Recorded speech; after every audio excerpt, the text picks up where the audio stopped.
welcome back to my podcast. Today I'm speaking with Rahul Rawal, a coach, DAI consultant, and the founder of Thrive and Include.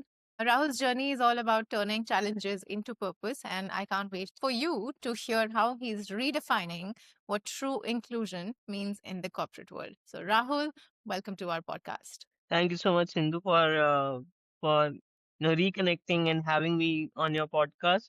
I'm so glad that someone wants to listen to my journey of Of course.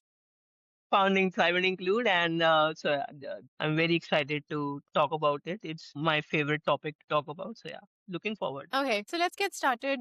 You've often spoken about your lived experiences with disability. So, just to set the tone of this conversation and to get started, can you share what your journey has been like professionally and personally, and how has it shaped your outlook on inclusion and on leadership? Let's start on a personal side first. So I have a locomotive disability. When I was 11 months old, I got infected with a virus. It was a polio-like virus which infected my muscles, and and mostly you can say it rendered my muscles dead or powerless. And yeah, and so I've been, it affected my all four limbs, both hands, both legs, and some part of my spine as well. So I tell people that I operate with one hand and one mind, and now a big and a large tongue.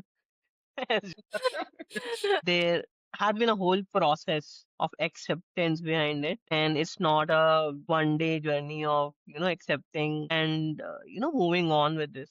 And I think fortunately or unfortunately, I got this disability when I was 11 months old. I think it has helped me because my whole consciousness formed around it. So I've always seen myself as a complete person. So that perception of self for me is a complete person. But had it been a case where it would have been an acquired disability later on in life, maybe the conditioning would have impacted it and acceptance would have been much harder for me to gather. Because of this, now there's this perception of the world for people with disability and this perception that I have for myself. So all my life, my work is to bridge that gap through whatever means, whatever work I can do. Yeah. That has been on a, my on a personal journey.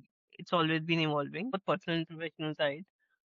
Professional side, it started with a drum roll, because we're talking a decade and a half back when things were not that good, Yeah. for a person with disability, at least in India. I was someone with the locomotive disability, someone on a wheelchair, to get in a proper corporate job, into that kind of environment.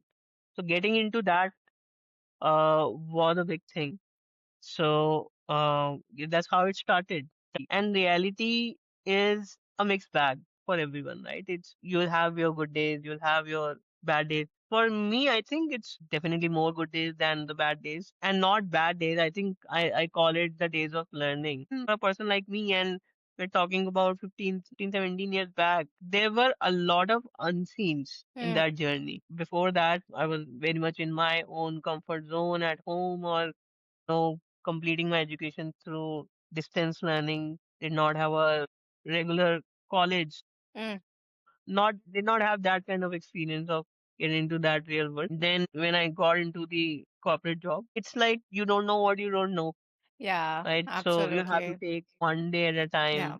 because there's no handbook, there's no reference point for me to look back to or to go back to. Mm. So it was figuring out like myself, how to deal with it. And then I think what matters is, if one is ready to show up, Yeah. right? For One has themselves. to show up Yeah. for themselves Yeah.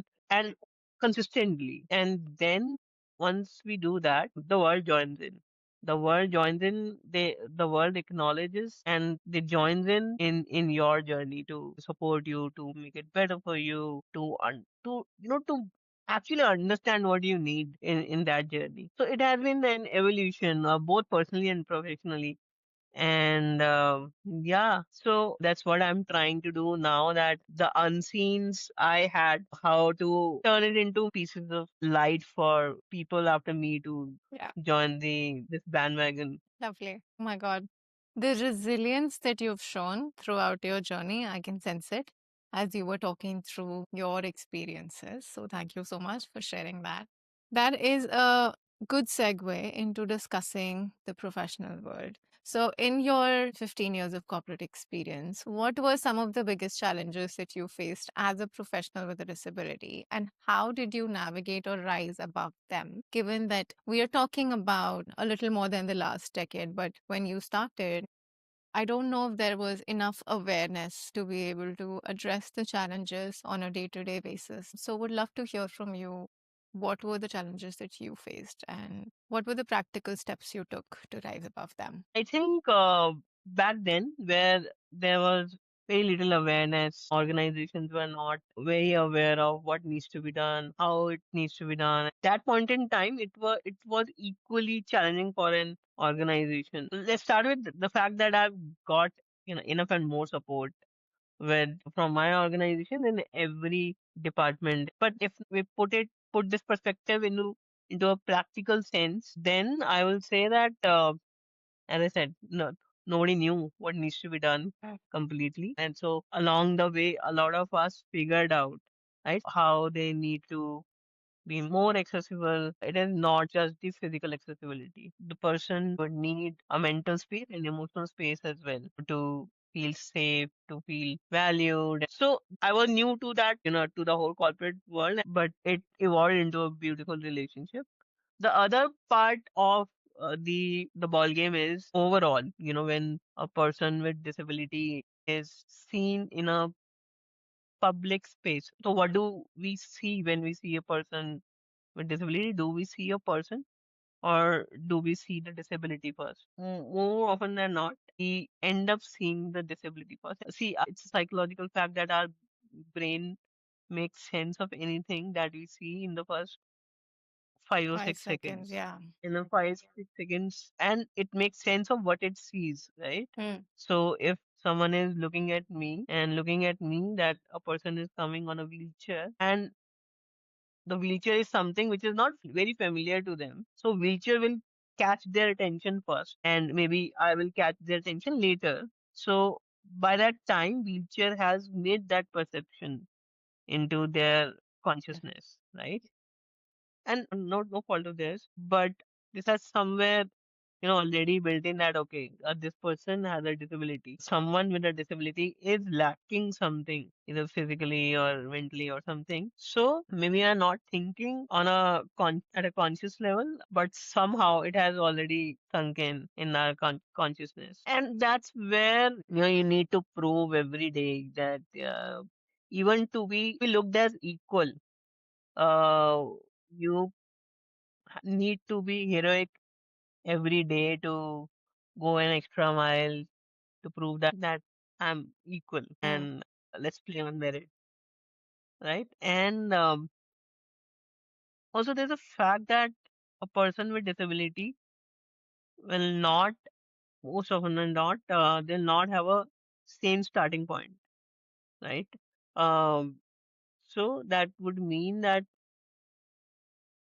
creating a level playing field for them will be a journey that the organization will need to take, Yeah. and it will not never be a um, one day job. It will be a continuous journey, even by the organization, to create that level playing field. That's how my journey has been. It was a learning experience for me as well as, and I think for the organization as well. Okay. You spoke about being looked at differently. Can you talk about a lived example where you were looked at differently? See, in the when we you step into the corporate world, it's a very polished kind of a world, right? So I'll put it very bluntly. But even if you are being looked at differently, um, it will not show up in the conversations or like the visible actions. So that's the corporate world. On the once you step in to that zone, you will not. experience it on the face. But someone like me who has spent 4 decades living with the disability, it's easy to find cues. It's very easy to find those subtle cues that, you know, what's happening. And pre-COVID times when I used to use the company provided transport, and let's say there was a new driver coming to pick me up and or drop me. So they will ask me, sir, you must be having a very difficult life, and this must be very difficult for you. Sometimes, if I'm very tired, I'll just like give a nod or something and just not encourage. If I'm very in a mood to now fan the fire, then I'll join the conversation. I'll tell the person that, okay, you tell me there's a driver. I'll tell him that you tell me do you have a perfect life? Very good And he'll question back. say, you would say, no, this problem or that problem. I will say that, yeah, so I don't have that problem that you just mentioned. I have this problem. So if you're okay, I am also okay. And so yeah, that's how you have to deal with when you are on the and I remember very vividly that when I am on the road sometimes, people will look at me that someone is passing on a wheelchair and they will touch their ears or pray to God or I don't know. I just assume that they're wishing the best Hmm. for me, but people do that. All those gestures and let's say I'm in a shopping mall and a small kid would come running because the kids are curious, right? They want to Yeah. understand that what is this Superman device or Superman chair that this uncle or this bhaiya is sitting on. Mhm. They will ask their what is this thing, and so the parents will hush them that like it's a bad thing or so you come across those situations where, and sometimes you feel, so I mostly laugh at those and it doesn't bother me. People are not used to look at um, someone with a disability. Yeah. I Yeah. don't know if I could answer.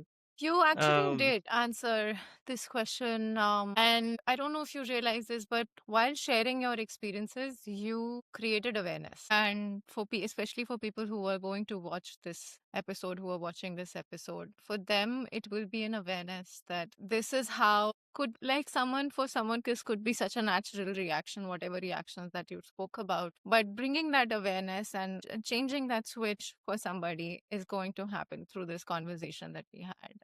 So thank you. You also gave me a good perspective on not just for anybody with disability, but in general, the brain quickly thinking and whatever's coming to the face, really thinking about that reaction first. On do I need to do that, or how will that make the other person feel? Like thinking about all these things in that 1 second needs to happen. Uh, and as society, I feel we can work on that and we should work on that. I remember from Aeon days, I don't know what award you got. I can't remember. But that's when I got to know about like you worked in a different team from what I did, right? You were in yeah, different we were in teams. different teams. But you were appreciated for your work so much. And you just spoke about in a couple of minutes ago, you've used to feel the sense of like, I need to prove myself. Do you still feel that? And how did you get over that feeling if you don't feel it right now? Thanks so much for recalling those moments of awards and recognition. Yeah, it always feels it always feels good to be recognized for efforts. I think, and I'll be very honest. So one part of my job is that yeah, I do enjoy my work, but there's another part of me which is tuned in a way that I need to give a little extra, Mm, a little more. I need to do it. Have to do it. So it is now somehow ingrained. It's like it has become a part of me, and that's why it's not just work. It is also in general in life. okay, I hear you. That's a lot of pressure. I feel like we do take pressure on proving ourselves too. the world. Have you thought about working on it, or you feel like, no, this is how it will be? As you asked this question, that it's also a kind of a reflective question for me as well, because you were asking, and my started thinking, oh yeah, how did I change over the last few years in that process of Yeah. proving myself. So I think where have I changed is that in that picture of me, let's say there are two dimensions. There's a aesthetics dimension, and there's non-aesthetic, which is like words. Let's put it aesthetics and words, two dimensions. So I stopped working completely on aesthetics. So this is what you see is what you see. I'm not making any effort to make it look beautiful for you. So yeah. But on the word side, I think I'd still do that. What has changed there is now where I was trying to complete that picture by, let's say, how the other person wants it wants it to see, Hmm. what they would want to perceive, the what is their definition of completeness. Now it has switched to my definition of completeness. Very good. I love that. The confidence that came So up when you were saying that, I'm like, yes, that is what I need, Rahul. Okay. it does not one needs to come face to face with something, some aspect of themselves that truly reflects, who you are, and maybe what defines the meaning for you, right? And I think that's where, when I hit that point, I realized that, oh, maybe I'm doing a lot of effort, but and there's no one template. And for each and every person, I'm trying to play their game, right? Uh, but if I even if I have to give extra, why don't I give extra to something that that holds a meaning for me? Yeah. As a person, what I want to achieve, or what I call, and see, success is a um It's so subjective. it's- yeah, and it's always evolving, right? Yeah. What is success to you right now will become a milestone a few years later, and success will be something else. And I love that approach where you're now living for yourself. It takes so much to do that. Oh my God, I'm still working on it. I'm sure you are working on it as well, but it's such a journey to yeah, um it's a long life law. work. True. Rahul, so shifting gears a little bit, you started Thrive and Include. Let's talk a little bit about that. What made you decide that you want to do something like this, where you want to open up a space, a safe space and a platform for others? And you do have a job. So how do you balance the two things? That's a tricky question, but I'll come to the first one first. Abs- So Thai will include, see, it hasn't started in one day. I think it evolved in my consciousness as well over so many years. I still remember, another anecdote. So it was 10, 12 years back, and I was not part of the rewards team. Back then, I was part of the global benefits team, and I remember working in the night shift. And there was a friend who used to sit just in an adjacent seat. He used to live nearby to my place, and so we kind of hit that bonding, talking, knowing each other, sharing a lot of stuff. And I remember, both of us used to discuss our aspirations and whatnot, and what our idea of big picture then. Like, I'm talking about 11, 12 years back. I remember I talked about helping others, because I always feel that, see, I always feel that I'm lucky. I always say that I'm lucky to have been born in uh, a kind of family, to have uh, uh, some kind of resources for me to avail to, for having that kind of education, having support of my friends, colleagues, organization. It's like a universe coming together to support you. I always feel that maybe not everyone is lucky. And how can I support those who want to be where I am and but they're not that lucky maybe.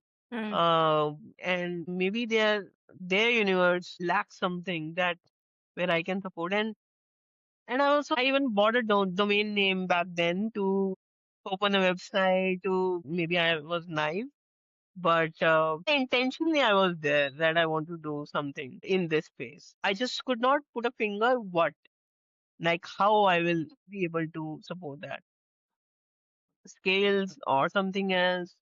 And how do I reach out to them? Because we're talking 13, 14 years back when internet, social media, and everything was not that prevalent, Yes. and all these tools that we have now, connectivity that we have now was not there. And then, got busy with my own life and my own career, and somehow at a subconscious level, it was always there that whenever I get a chance, and that low point that I talked about Mm. previously, and when I hit that point, few years back, I realized that, yeah, maybe it's a shared journey. It's what I've been looking as my battle is not my battle alone.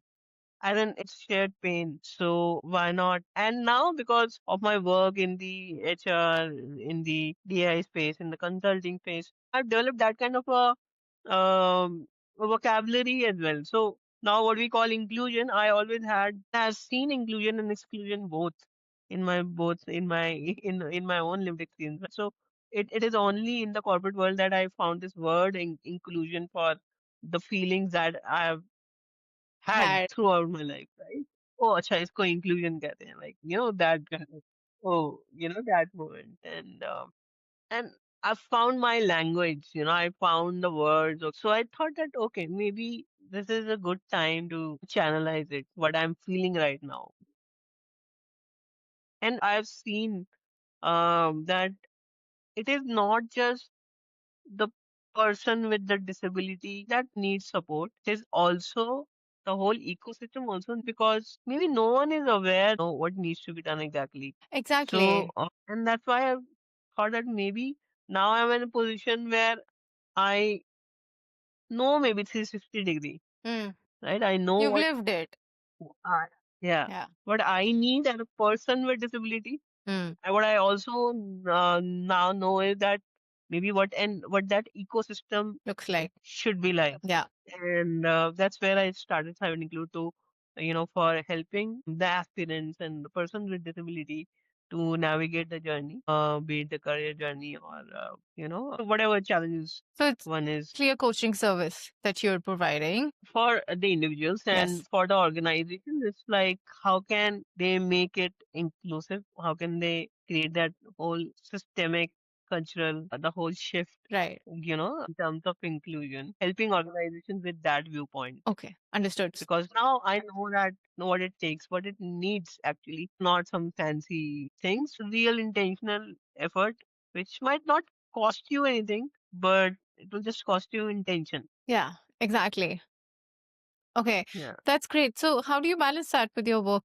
Yeah, I think, see, that's very tricky. That really gets overwhelming. I'll not be modest by saying no, no, I'll manage very easily. And yeah, I have my days where I feel very overwhelmed. Oh, why I'm doing two things together and parallelly. But see, it is also very fulfilling, right? I get to meet that kind of people, and together we are creating that safe space for each other and being part of others' journey. So yeah, it keeps me motivated, and It's your yeah, purpose. then you have all your evenings and your Saturdays and Sundays Perfect. to to make things happen. Perfect. That's amazing. It is your purpose, right? Yeah, And I love that about you, that you're so purpose driven and you want to help the society, the people, the organizations to be better. And so if anyone's like, I just want to urge out to the listeners, if anyone's watching who's in the same space as yours and would love to connect with you, is it okay if they reach out to you on LinkedIn? definitely. Yeah. Perfect. Okay, that is very inspiring. I am not saying heroic because for the sole reason that as individuals, all of us are striving towards our purpose and you found yours through your experiences in life and You're building a career out of it, which is the best, honestly. What do you still see are the barriers and challenges in India that you still see in how organizations are approaching diversity, inclusion, equity? And what are the changes that you believe practically that can make a difference? Okay. Uh, I think the barriers, first of all, I think what is missing right now is the intentional approach to it. What organizations mostly are following is or running behind is some metrics, some brownie points that can make them look good, Mm. right? And it's very little real work that is happening.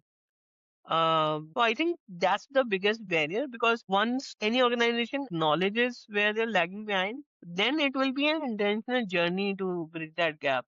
Okay. Do you think it's becoming more metrics driven? Metrics driven and what looks good aesthetically and what looks Mitch, good on the PowerPoint decks and in your year roundup you're in. emails to your investors or employees, maybe. Yeah, but I think what needs to be metrics should be on the impact and not on what you tried to do. And because no one know that what you tried to do was actually the need of the hour or that you thought is the easiest thing to do right now.